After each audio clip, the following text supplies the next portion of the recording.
is that putting time into that design is actually extraordinarily important, because the goal of an experiment dictates everything, how the samples are collected, to how the data are generated.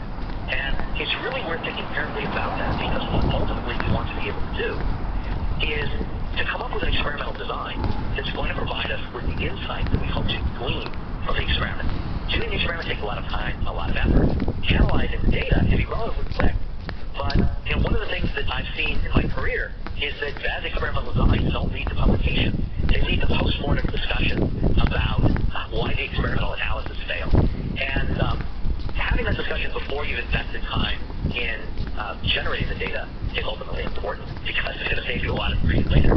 So the design of the analytical protocol and what you choose to do with the data once you have it should be reflected in the experimental design. And there's some simple questions you have to ask. Do you have enough replicants in your experiment to actually measure the things you want to look at? Do you have sufficient numbers of experimental controls so that you can make meaningful comparisons? And do you collect the samples and data in a way to avoid confounding and batch effect?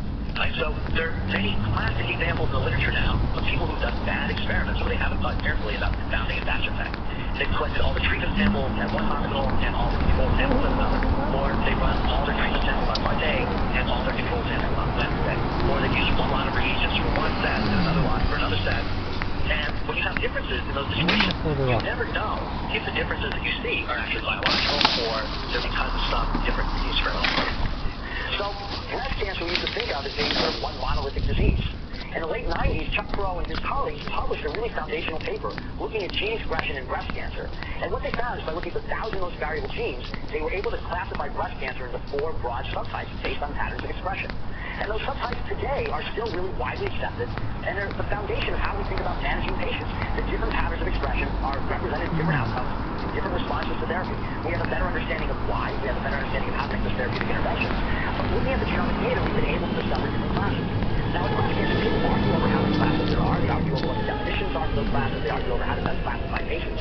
But that class discovery was incredibly important. And if you read any of the papers from the Cancer Genome Atlas, using either genome sequencing or gene expression, those groups all attempt to identify new classes in the data and to link those classes to meaningful clinical endpoints.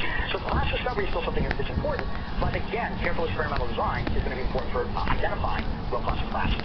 A third type of experiment is classification, and it really, in a way, follows from class discovery. With a set of samples that represent different phenotypes, can I come up with a set of genes whose expression levels provide a rule for classifying patients?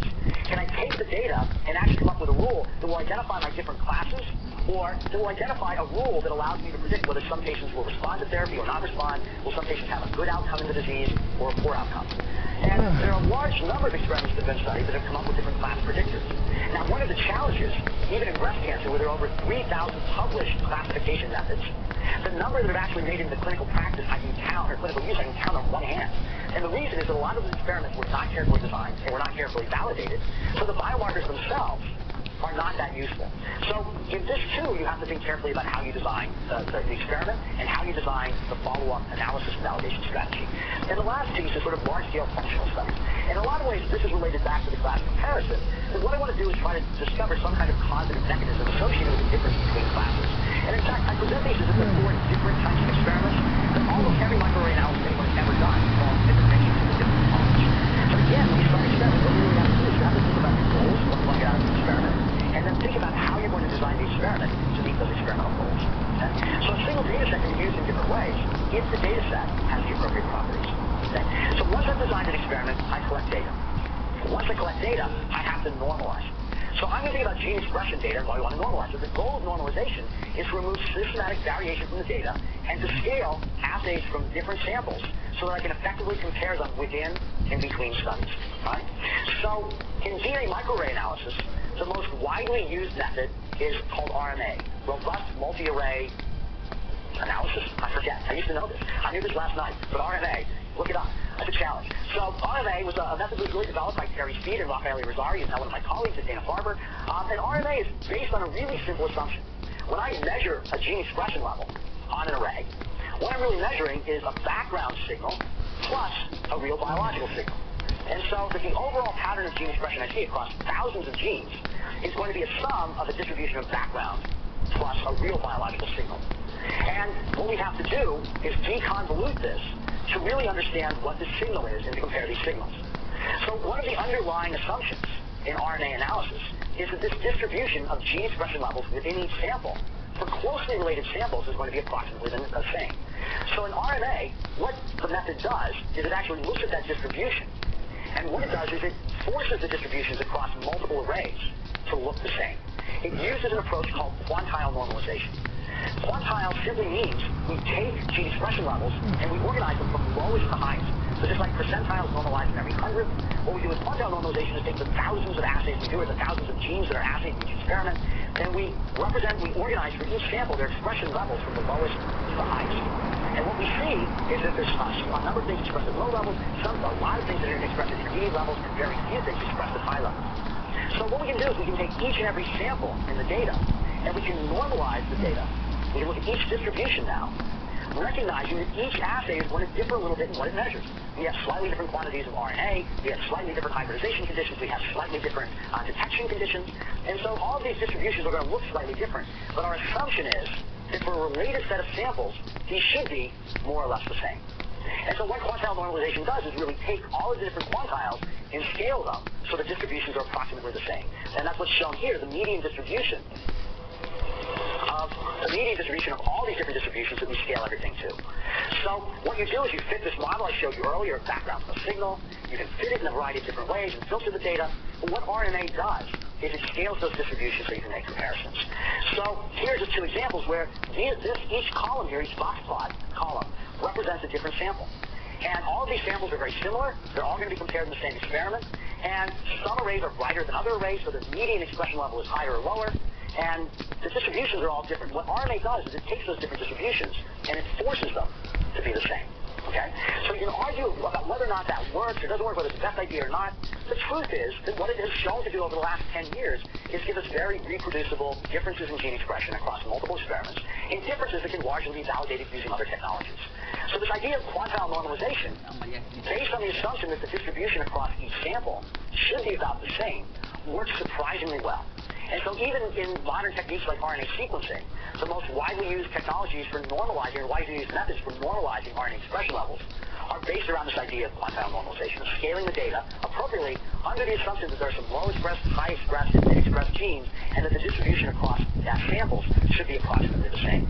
What that does is if I do a comparison between expression levels for any two samples, what I see is that the raw data often looks like this. So let me explain what these diagrams are. People call these ratio intensity plots or MA plots, and I won't explain what the MA means, but it's basically the log of the ratio versus the log of the average intensity between the two samples. So I take the expression level in one sample, I divide it by the expression level in the other sample, and I take the log of that, and what I have plotted along the vertical axis is the log of that ratio. And then I plot it against a measure of the average intensity for the two samples. And what you can see is that some of these samples, all of these samples, have some kind of artifact. That one is expressed higher than the other at low intensities, some are expressed in different ways, they curve, some are almost flat, but one sample is just generally higher than the other one. And what normalization does is it scales all of these so that I can make comparisons. And really, in comparing any two samples, what I'm looking for are the things up here, the things that are very different from the mean, very different from the average, very different from the comparison between my treated and control. Okay? So normalization is an incredibly valuable technique because it makes the data across all our samples, all our pairs of samples, look approximately the same so I can actually do meaningful comparisons. And this is exactly the basis for the method that was used when looking at northern plots, where we scale the data appropriately so that we can make effective comparisons. Only it's much more sophisticated in the way it's implemented and applied. So there are many, many, many different methods for normalization. All of them more or less attempt to do the same thing. RNA is widely accepted as the standard for microarrays. There's less consensus as to what works best for RNA-seq. There are lots of different methods out there. There's still a lot of competition. And we constantly have to test our assumptions, even with normalization. So I'm going to give you one example, and that's data from GTEx. My colleagues and I at Dana-Farber are working on a large project analyzing gene expression in GTEx. GTEx has 600 individuals, all of whom have consented to provide autopsy samples. These are patients who died in a variety of subjects who died in a variety of different ways. And from each individual, genotype data is collected, but then gene expression data is collected from as many as 50 different sites across the body. And so from those data, what we wanted to do is do comparisons across all the different tissues. And so what we did was we had to come up with a normalization strategy. But what you can see in this animation is that on the left-hand side, because a lot of genes are expressed in tissue-specific fashion, what we have is a large tail of things that don't meet the assumption in quantile normalization. They're not expressed at the same level in all the different tissues. And in fact, if we're not careful with normalization, we can get swamped by the things that appear in the tail. So in normalizing these data so we can make comparisons, we actually had to invest a lot of time and effort into dealing with the stuff in the tail so that at the end of the day we get distributions that are actually reasonably comparable to each other. Okay? So we all constantly have to test our assumptions and think about what this means, and we have to be smart about how we do it in order to make these comparisons. Once we have the data normalized, then what we want to do is ask, what does the data tell us about the biological systems we're interested in studying? One of the most commonly used methods goes back to that early paper by Roland Samoyed and his colleagues of looking for clusters or patterns in the data. Some of the most commonly cited papers in looking at clustering come from Mike Eisen and Pat Brown. And the reason those papers are so highly cited is that Mike did one thing that stands out, and something I tell all my students they should do. If you have a method that works well, provide software that's easy to use so people can do it. And so we do clustering, I think largely because Mike Eisen created a program called Cluster that did hierarchical clustering in data. What's hierarchical clustering? Well, it's grouping samples together or genes together based on shared patterns of expression across the experiment. So what I might imagine doing is having a set of samples down here or a set of genes. And I want to group these together based on which are most similar to each other in their patterns of expression across the experiment. So to do this, what I have to do is come up with some way of measuring the distance between them. So when I draw them down here, I can draw them so that geometrically these two are closer to each other. But mathematically, what I want to be able to do is to determine which are actually most similar to each other in the experiment.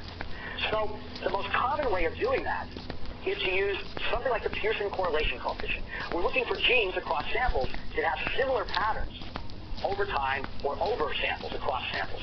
So we want to find groups of genes that are similar in how they behave. And so I can use the Pearson correlation or some other measure of distance. Once I've decided on how I'm going to measure distance, then what I do is I calculate the distance between all of the things down here that I want to cluster. If I have lots of different pairs, I can then look at those distances, those pairwise distances, and find the smallest distance. Once I've done that, then what I do is I group those together. And I call those my first cluster.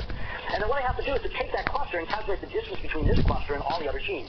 The distance between 2 and 5 hasn't changed, but now I have to come up with a way of calculating the distance between 2 and this new thing I've created. So there's different ways of doing that, and I'll come back to that in a minute. But once I do that, I can recalculate all the distances, really the distance between this and everything else. I find the shortest distance and merge things. I find the shortest distance and merge things. I find the shortest distance and merge them, and so everything is linked together.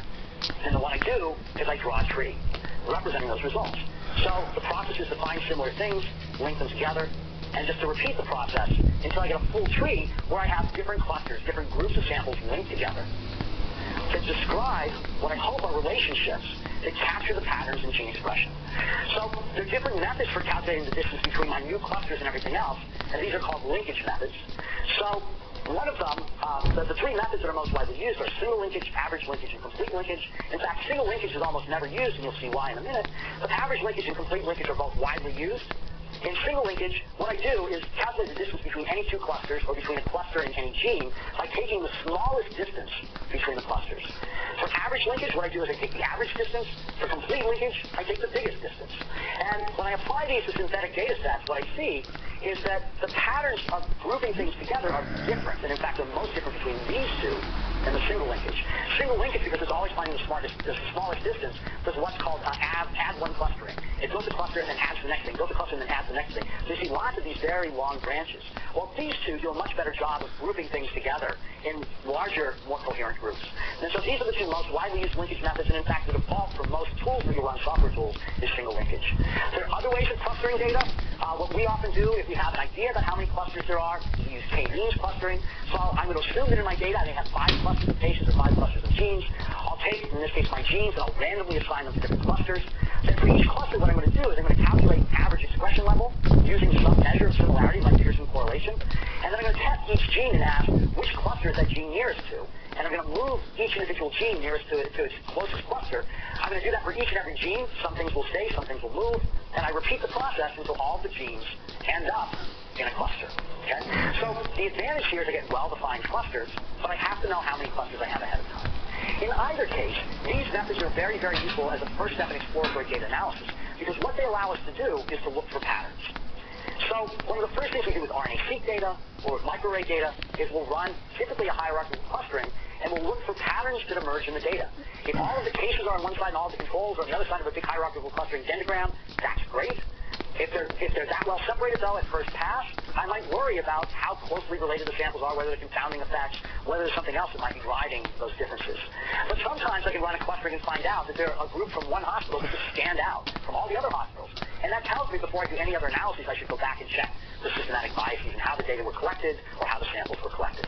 So it's a great exploratory technique, and it's a great technique for revealing patterns in the data. But ultimately what we want to do is find differentially expressed genes. So this is a place where statistics plays a big role. So differential expression is really based on making comparisons between populations. In this case, it's gene expression levels in one population compared to another population. And the most commonly used test for comparing two populations is the t-test.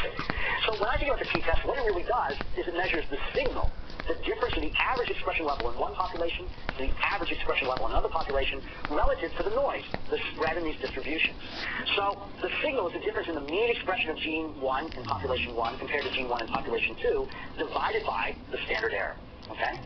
And so when I measure these, what I actually want to do is find a significant difference in the expression level between different groups. Now, there are lots of different variations on t-statistics for making these assessments and for correcting for different expression levels, but the fundamental test is the fundamental test we all learned in first-year statistics. We're going to measure the signal to noise. Right? And so what we're looking for is a set of well-separated genes where the expression levels are well-separated between populations, not those where the distributions overlap substantially. And so this is going to give us our differentially expressed gene set. And this is what we're ultimately going to use to drive the analysis we want to do. As I mentioned, there are lots of variations on gene expression on doing t-tests. One of the most widely used methods is one that was developed by Gordon Smythe and his colleagues at Lehigh in Australia. And this is a method called LIMA. LIMA actually uses the Bayesian t-test as part of a linear model to take the experiments, to take the samples I want to compare, and to do a very sophisticated analysis looking for differences in gene expression and finding significant differences. And again, there are lots of variations on this method, lots of different differences, lots of different techniques, but what they ultimately give you, based on some assumptions from the model, is a set of genes that differ between conditions. So the next question is, what do we do with those genes? How do we interpret their biological function? Okay? Or, what do I do with the genes in this list, which is a question that people ask me almost all the time. When I first arrived at Dana-Farber, I remember the first day I sat in my office, somebody walked in and said, I ran a microarray experiment. Somebody did a statistical comparison. I have this list of genes. What do they do? And I had no idea what the experiment was. I had no idea what they were trying to test. But that fundamental question is the same question we all ask. What do these genes do? Or what often turns into, tell me a story, Grandpa. Look at this list of genes and tell me something that tells me anything about the biology I'm trying to understand. Okay? So an obvious way to gain biological insight is to assess those differentially expressed genes in terms of their function. Now, what a lot of people have done over the years is they look at that list and they'll look at about the 15th thing in the list and they'll say, I know something about that gene, so it must be important. Right? But that's not really a rigorous way of determining what that list of genes is telling you. That's really Grandpa telling you a story. Right? Back in the old day, I studied that gene. That must be important. Right? That's not biology. That's biopoetry. So while we can tell these wonderful stories, what we'd really like to do is look at the patterns of expression. So we need an objective and automated approach to doing this. So what we often rely on is functional profiling or pathway analysis. And there are lots of different ways of doing this. The earliest ways were really a generalization of the tell me a story grandpa approach. So what people would do was they would look at these differentially expressed genes, and they group genes together based on their functions. And then they look for differences in the representation of different functional sets. But there's some potential problems with that. I'll just illustrate that with a nice example. Right? So here's an analysis from, I think this is actually from People. I don't remember where it's from. Maybe it's just a toy example. I created this many years ago, so I don't remember exactly what this is from. But what I can do is look at my genes. They have 100 genes that are differentially expressed. And I can go to some functional classification system like the gene ontology, which groups genes together based on the functions carried out by the proteins. And I might discover that of my 40 differentially expressed genes, of my 100 differentially expressed genes, 40% of them are involved in immune response. And since that's the biggest category, I might guess that that's actually the most important category for telling me what's different between my two different biological classes, right? And that even seems like a reasonable conclusion. And I can tell you that for any category you find, you can spin a good yarn about why that category is important. But really what you want to know is whether or not that difference is more significant than you'd expect by chance. If I have 100 differentially expressed genes and 40% are immune, but on my array, 40% of these are immune-associated genes, then 40% is exactly what I'd expect to see by chance. So the fact that I've seen them skew towards some category doesn't necessarily mean that that category is differentially expressed between categories, between my two genotypic classes. So I need to consider not only the number of significant genes, but also the background distribution, what the representation is on the array. So what I can do is look not only at the observed number, but the number I expect based on what I see, or based on what I actually assayed. So for an array, this expectation is based on the set of genes that I'm surveying. For For RNA-seq, it's based on the representation of genes in the entire genome, right? Almost every experiment we do with RNA-seq, we see ribosomal genes. Guess what? Ribosomal genes are one of the biggest classes in the genome, and that shows up all the time, more or less by chance. Unless we see a really strong skew in the representation, we know what we're really just doing is sampling that background distribution. So what I'm really looking for are examples where I see something which exceeds what I'd expect by chance. It exceeds it by a significant amount. And that if I'm looking for a biological explanation for the difference between my phenotypes, immune response probably isn't going to be it. That these two other areas are more likely to really reflect real biological differences. So what I want to do is look at these categories then and really try to understand whether they tell me something about differential expression. So there are lots of different tools for doing this, and this is one of my favorite places to play around with different methods. There's a great tool that was developed here at NCI. Where is this? I think it was NIID. Where? I don't know. NCI. Is it Frederick? Okay, NCI Frederick. But this is a great tool called David. We use it all the time. And what David does is uses a statistical test based on Fisher's exact test. Another widely used approach is gene set enrichment analysis, which was developed at the Broad Institute. Ways of categorizing genes come from the Gene Ontology Project, the KEGG Pathway Database, Wiki Pathways, Pathway Commons. There are lots of different ways of putting genes into